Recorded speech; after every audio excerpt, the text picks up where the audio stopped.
There are seasons in life when the world feels unbearably heavy. Moments when the pressure in your chest is not just stress. It is a silent cry for direction. Moments when the uncertainty of tomorrow hangs over you like a cloud. When the fear of not having enough, not knowing enough, not being enough, begins to shadow your peace. Maybe you've stood in a moment like that. A moment where you looked at your bank account and felt your heart drop. A moment where the numbers didn't match the prayers you've been praying. A moment where the path ahead seemed covered by fog, where no amount of thinking or planning could reveal what the next step should be. And yet, in those very moments, the moments when your spirit feels stretched and your mind feels overwhelmed, there is a voice that still whispers, a voice that is older than your pain, stronger than your fear, and wiser than every opinion you've ever heard. A voice that has guided kings and shepherds, nations and individuals, the broken and the strong. A voice that knows where you are and where you are meant to go. It is the voice of divine wisdom, the wisdom breathed into Scripture, the wisdom that understands the human heart better than the human heart understands itself. And today, whether you realize it or not, that voice is calling you. This message is not an accident. You are not here by coincidence. You are here because something inside you, something planted by God, is awakening. You are here because God is preparing you, shaping you, clarifying you, and inviting you into a deeper level of stewardship, one that goes beyond money and touches the core of your soul. When I say the 6 habits God blesses financially, I am not talking about a magic trick or a get-rich-quick formula. I am not talking about shortcuts or secrets or strategies used by the world. No, I am talking about habits of the heart, patterns of character, rhythms of spiritual alignment. I am speaking of the ancient blueprint woven through the Book of Proverbs, a divine combination of wisdom and responsibility, of faith and discipline, of trust and obedience. These habits are not just about financial blessing. They are about inner transformation, about becoming someone God can trust with more, someone who stewards blessing instead of being crushed by it, someone who builds not only a future, but a legacy that heaven recognizes. So today, I want to walk with you, slowly, deeply, intentionally, through 6 sacred habits. Habits that God has honored for generations. Habits that shift the atmosphere of your life. Habits that align you with spiritual order and open doors of provision that no earthly strategy can imitate. Prepare your heart, because what comes next is more than information. It is invitation. It is alignment. It is transformation. Let's begin. The habit of honoring God first. There is a divine principle that sounds like thunder through Scripture. God blesses what is placed in His hands first. Not second. Not leftover. Not when it's convenient. First. When you honor God with the first place in your life, the first of your decisions, the first of your thoughts, the first of your resources, the first of your intentions, you step under the covering of a spiritual order that the world cannot understand. Proverbs 3 verses 9 to 10 declares, "Honor the Lord with your wealth and with the firstfruits of all your increase. Then your barns will be filled with abundance, and your vats will overflow." This is not simply a command. It is an invitation, a divine doorway. Because when you put God first, you are making a bold declaration. My life is not driven by fear. My finances are not defined by scarcity. My future is not in the hands of the economy. It is in the hands of God. Something supernatural happens when you honor God first. Fear loosens. Anxiety breaks. Greed weakens. Peace grows. Provision flows. Honoring God first is not only about what you give. It is about how you live. It is the habit of waking up each day and saying, "Lord, guide me before my desires guide me. Correct me before temptation blinds me. Lead me before I try to lead myself." It is the decision to refuse to make money your master, to choose integrity when shortcuts seem easier, to use what you have with gratitude instead of complaint. When you place God first, you are aligning your heart with heaven's rhythm, and alignment always attracts blessing. Because God is not after your money, He is after your trust. And when He has your heart, everything in your life begins to shift. Your priorities shift. Your decisions shift. Your relationships shift. Your habits shift. Your finances follow your faith. This is why God blesses the first place. Because the first place reveals the truth of your heart. You may have little right now, but when the little is placed in God's hands first, it becomes more than enough. The habit of cultivating diligence, if there is one sound that echoes across the pages of the Book of Proverbs, it is this: be diligent. Not occasionally, not when life feels inspiring, not only when motivation is high, but consistently, faithfully, intentionally. Diligence is one of the greatest spiritual habits God blesses, because it reflects the consistency of God Himself. Proverbs 10 verse 4 says, "A slack hand brings poverty, but the hand of the diligent makes rich." This is not a harsh warning. It is a revelation, a window into how God shapes success. Diligence is not the same thing as just working hard. Many people work hard but never grow. Many exhaust themselves yet never move forward. Many stay busy but never become productive. Diligence is something deeper. Heavy check mark, it is focus with purpose. Heavy check mark, it is effort with intention. Heavy check mark, it is discipline powered by stewardship. Heavy check mark, it is showing up even when you don't feel like it. Diligence is the habit that transforms your potential into progress. Because God does not bless empty desire, He blesses faithful action. When you practice diligence, something incredible happens. You step into a partnership with God. You bring your effort, He brings increase. You bring your consistency, He brings opportunity. You bring your steady faithfulness, He brings open doors. There are two types of people in life: those who wait for opportunity, those who prepare for it. Diligence places you in the second category. It sharpens your mind. It strengthens your endurance. It builds habits that turn dreams into results. It develops a stability that God can trust with more. You cannot ask God to enlarge your territory if your hands are not trained to handle the territory you already have. Diligence prepares you for blessing. But diligence is not only practical, it is spiritual. It is the ability to stay focused when distractions shout. The strength to stay the course when emotions fluctuate. The maturity to keep moving when others get tired. The discipline to do what is right when no one is watching. Diligence is not loud. It is not glamorous. It does not seek applause. But heaven notices. Your diligence becomes the bridge between your prayers and your progress, your calling and your growth, your purpose and your prosperity. When you walk in diligence, you mirror the nature of God, and blessing naturally flows toward what reflects Him. This habit will not only change your finances, it will reshape the identity you carry. You become a builder, finisher, person who rises, a person God can entrust with responsibility. Because God does not bless laziness. He blesses diligence, not as a reward, but as a recognition of alignment. When your habits align with heaven's design, favor becomes unavoidable. The habit of seeking wise counsel, no matter how intelligent, experienced, or mature you are, there will always come a moment in your journey where your perspective becomes limited, where emotions cloud clarity, where your understanding reaches its edge, where your vision narrows without you even realizing it. It is in these moments that God calls us into one of the most powerful habits, the habit of seeking wise counsel. Proverbs 15 verse 22 says, "Without counsel plans fail, but with many advisors they succeed." This is not merely advice. It is divine strategy, because seeking counsel is not a sign of weakness. It is a sign of wisdom. It is an act of humility, and humility attracts God's guidance. God often speaks through people. He uses mentors, leaders, pastors, and experienced voices to give clarity you cannot see on your own.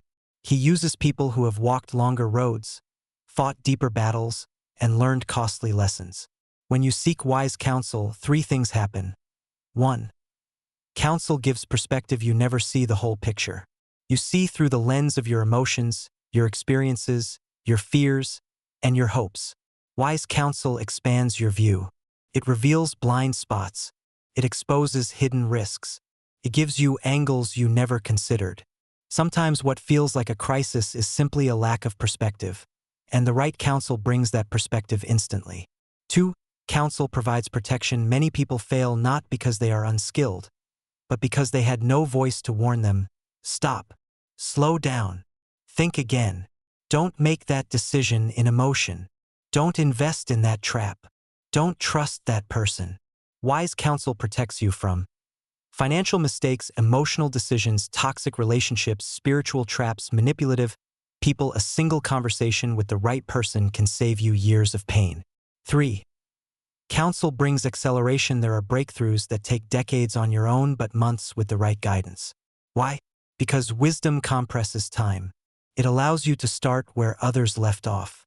It teaches you patterns of success and warns you of patterns that lead to destruction. God uses wise counsel to move you forward faster. But hear this carefully. Not every voice is wise.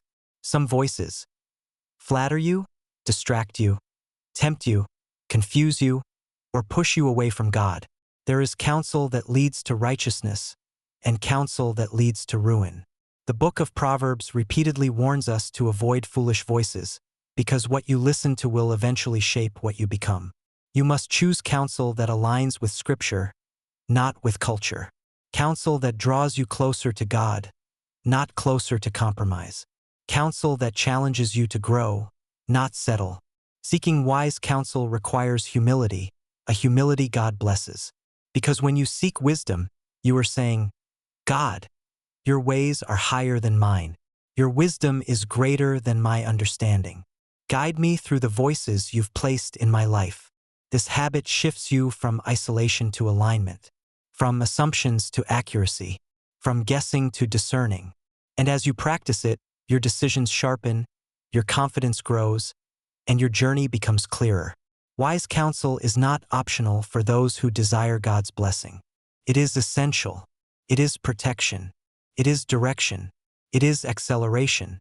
And God honors the heart that seeks wisdom. The habit of self-control. When the Bible speaks about strength, it does not only speak about the strength of muscles or the strength of influence. It speaks about something far more powerful, the strength of a disciplined spirit. Proverbs 25 verse 28 says, "A person without self-control is like a city with broken down walls." In ancient times, walls were everything. They were protection. They were stability. They were security. They determined whether a city would survive or collapse. So when Scripture says a person without self-control is like a city with broken walls, it means heavy check mark, they can be attacked easily. Heavy check mark, they can be manipulated easily. Heavy check mark, they can be misled easily. Heavy check mark, they are spiritually unprotected. Heavy check mark, they lose battles they should have won. Self-control is not about restriction, it is about preservation. It is not about limiting your freedom, it is about protecting your future. It is not about saying no to pleasure, it is about saying yes to purpose. Without self-control, a person becomes a prisoner of their impulses. With self-control, a person becomes the master of their destiny. What is self-control? Self-control is the quiet strength that helps you govern your thoughts, decisions, emotions, appetites, reactions, temptations. It is the ability to choose long-term blessing over short-term satisfaction. Anyone can act in anger. Anyone can fall into temptation. Anyone can surrender to emotion. But strength is seen in restraint. Wisdom is seen in surrendering impulses to God. Maturity is seen in choosing discipline over desire. Self-control is not natural. It is spiritual. That is why the Bible calls it a fruit of the Spirit. You cannot build self-control alone. It grows as you walk with God. 3 areas where Proverbs calls us to practice self-control. 1. Control over words. Proverbs 13 verse 3 says, "Those who guard their lips preserve their lives." Your words can build or break. Your words can heal or harm. Your words can invite blessing or bring chaos. One sentence spoken in anger can damage a relationship. One careless comment can create a lifelong wound. One moment of uncontrolled speech can destroy what took years to build. Self-control in speech is spiritual maturity. People with self-control think before speaking. They pause. They evaluate. They speak with wisdom, not emotion. This habit alone can transform your entire life. 2. Control over desires. Proverbs warns repeatedly about uncontrolled desires. Uncontrolled lust, uncontrolled spending, uncontrolled eating, uncontrolled impulses, anything uncontrolled becomes destructive. Desires are not wrong, they are God-given. But when desire becomes your master, you lose the ability to choose wisely. Self-control aligns your desires with God's design. It says, I will not be ruled by my urges. I will be ruled by wisdom. 3. Control over emotions. Proverbs 29 verse 11 says, Fools vent their anger, but the wise quietly hold it back. Emotions are real. Emotions are powerful. Emotions are God-given. But emotions were never designed to be your leader. When anger leads, destruction follows. When fear leads, failure follows. When jealousy leads, bitterness follows. When pride leads, downfall follows. Self-control brings your emotions under God's authority. It stabilizes your decisions. It protects your relationships. It safeguards your destiny. The truth: self-control is a superpower. People think power is the ability to dominate others, but real power is the ability to dominate yourself. The most dangerous enemy you will ever face is not outside you. It is inside you. Your thoughts, your impulses, your desires, your reactions. But when a person walks in self-control, they become unstoppable because temptation can't trap them. Emotions can't derail them. People can't manipulate them. The enemy can't easily deceive them. God honors the person who honors discipline. Success requires talent, but it demands self-control. Purpose requires calling, but it demands stability. Blessing requires favor, but it demands maturity. Self-control is the silent strength that makes every other habit possible. A diligent man without self-control becomes inconsistent. A wise man without self-control becomes reckless. A humble man without self-control becomes reactive. Self-control binds all virtues together. And when you practice it faithfully, your life becomes fortified like a city with strong walls, a life the enemy cannot easily breach. The habit of generosity and financial stewardship. If there is one principle woven again and again throughout the Book of Proverbs, it is this unshakable truth: God blesses the hands that are open, not the hands that are closed. Generosity is not just an act. It is a posture. It is a lifestyle. It is a sign that your heart trusts God more than money. Proverbs 11 verses 24 to 25 says, One gives freely, yet gains even more. Another withholds unduly, but comes to poverty. A generous person will prosper. Whoever refreshes others will be refreshed. This is not random. It is not coincidence. It is the divine economy, the way God designed spiritual and financial blessing to flow. Because generosity is not money leaving your hand. It is seed entering your future. Why does God honor generosity? Because generosity reveals what controls your heart. Anyone can give when they have plenty, but a generous person gives even when times are tight, because they know who their provider is. A generous person understands 3 powerful truths. 1. What I have came from God: every blessing, every paycheck, every opportunity, every skill, every open door. Generosity acknowledges God as the source. When you give, you are saying, I trust the giver more than the gift. 2. What I hold, I steward. You don't own what you have, you manage what God placed in your hands. Your money is a test, not a test of wealth, a test of trust. God observes how you handle what you have before He increases what you receive. Proverbs 3 verses 9 to 10 says, Honor the Lord with your wealth, then your barns will be filled to overflowing. Honor brings overflow. Stewardship brings multiplication. 3. What I give, God multiplies. When you sow generosity, you reap favor. When you sow kindness, you reap opportunities. When you sow financial blessing, you reap financial increase, often from unexpected places. God treats generosity as faith in action. Giving is not losing. Giving is investing. Giving is declaring to heaven, I choose obedience over fear. I choose trust over anxiety. I choose the kingdom over my comfort. And heaven responds. 3 areas Proverbs teaches us to practice generosity. 1. Generosity toward God. This means honoring God with tithes, offerings, supporting His work, blessing His people. When you prioritize God financially, He prioritizes you supernaturally. The world says, save first, spend next, give last. But the kingdom says, give first, and watch God multiply the rest. 2. Generosity toward others. Proverbs 19 verse 17 gives a shocking revelation. Whoever is kind to the poor lends to the Lord, and he will reward them for what they have done. Did you catch that? When you bless those in need, you are not giving money, you are lending to God himself. And God never forgets a debt. Helping the poor, blessing the struggling, supporting someone, quietly giving without expecting anything back. These are acts that heaven records. Generosity may leave your hand, but it never leaves your life. 3. Generosity in spirit. Not all generosity is financial. Proverbs speaks about generosity in kindness, generosity in forgiveness, generosity in encouragement, generosity in patience, generosity in relationships. You can refresh others with your words, your time, your listening, your compassion. Some people don't need money, they need mercy. They need encouragement. They need a voice that lifts them instead of crushing them. And Scripture promises, those who refresh others will themselves be refreshed. Your blessing will return to you, multiplied, purified, and perfectly timed. The power of stewardship. Generosity is one side of the coin. Stewardship is the other.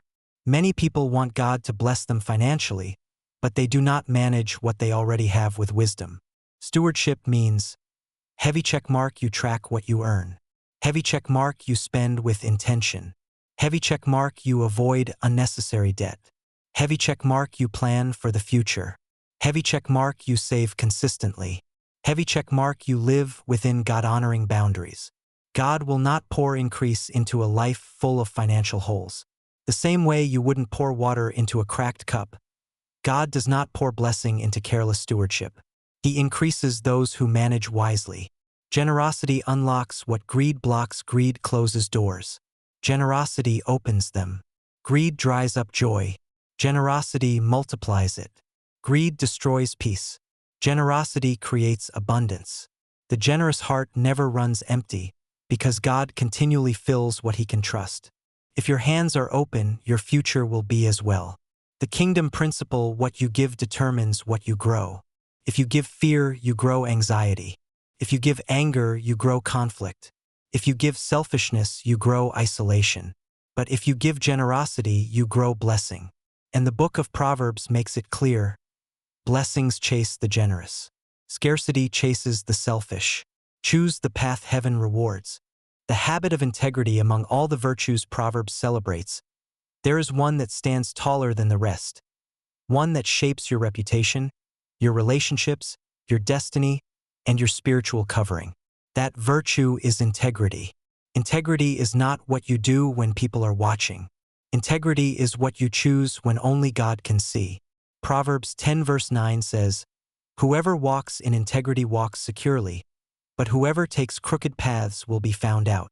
There is a security that comes only from truth, a peace that comes only from honesty, a confidence that comes only from living clean before God. Integrity is more than morality, it is wholeness. It is consistency. It is alignment between your beliefs, your behavior, your words, your choices. Integrity means your public life and your private life match.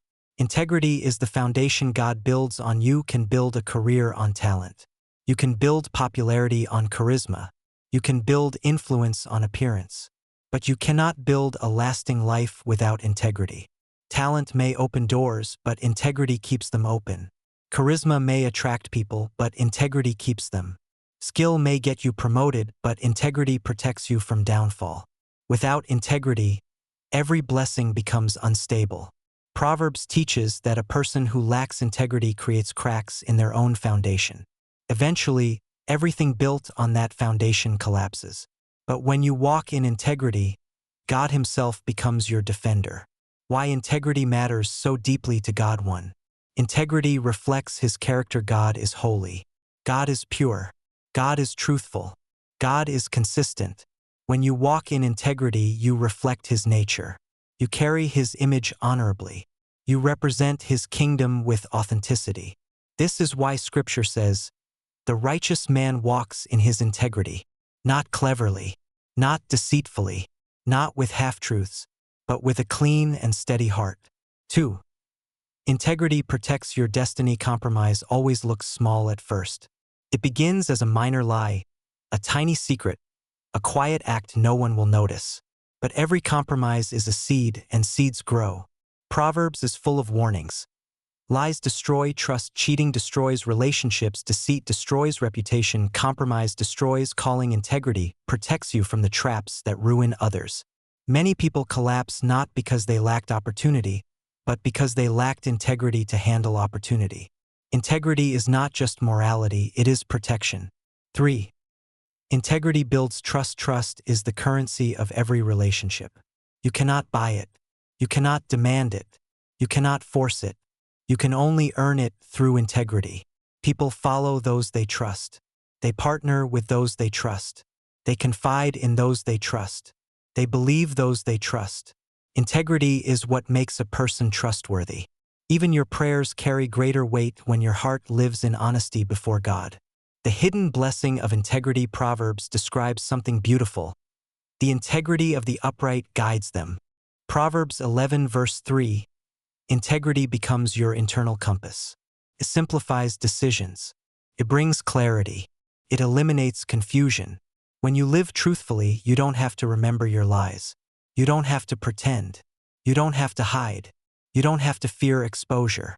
Integrity brings freedom. People who live in deception walk with constant anxiety, afraid of being found out. But people who walk in truth walk with supernatural peace.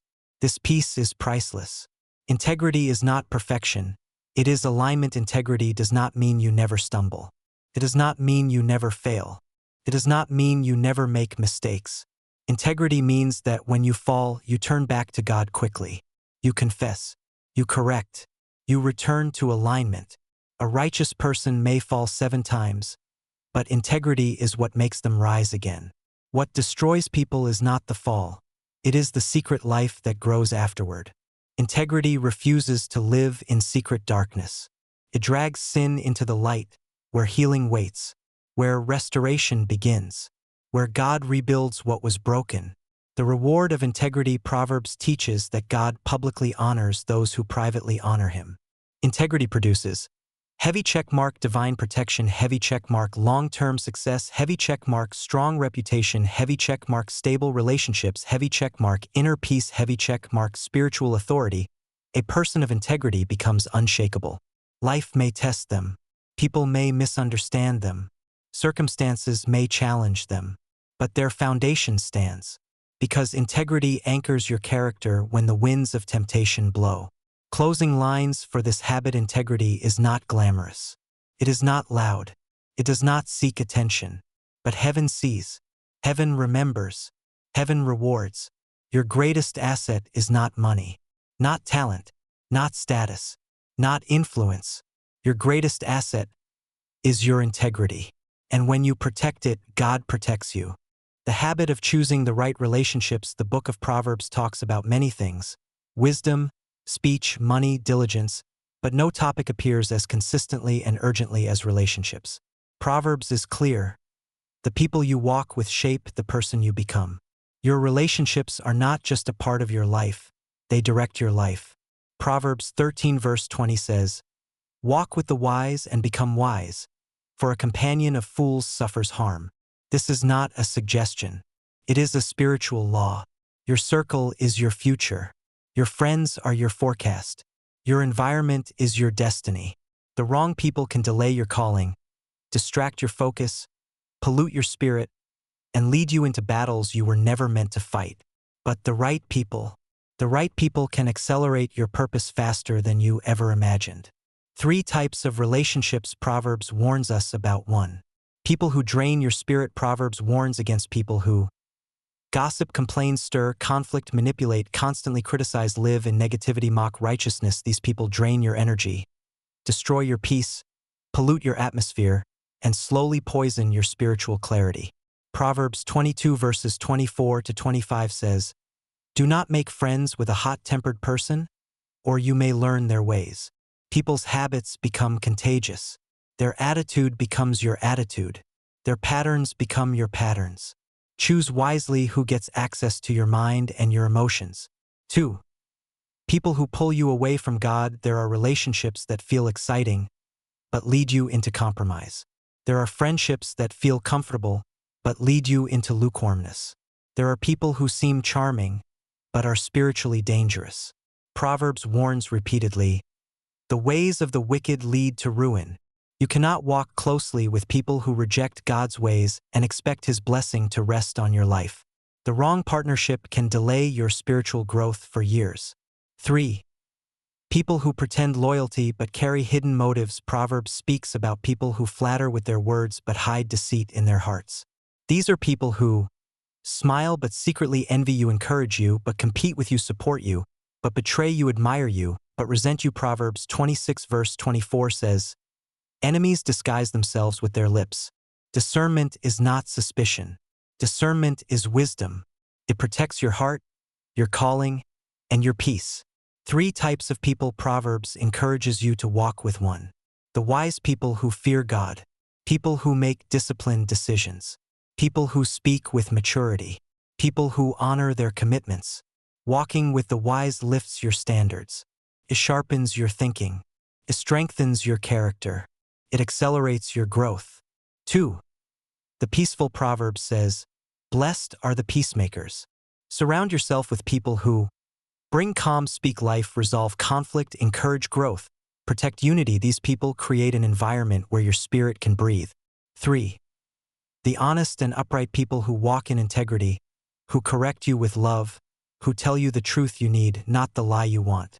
These voices are rare, but priceless. Proverbs 27 verse 6 says, "Wounds from a sincere friend can be trusted. They challenge you when you drift. They sharpen you when you stagnate. They support you when you struggle." The right relationships shape you into the person God designed. Relationships can build you or break you. You do not rise to the level of your dreams. You rise to the level of your circle. God often blesses you through people. The enemy often attacks you through people. This is why Proverbs teaches us, choose relationships deliberately, not emotionally.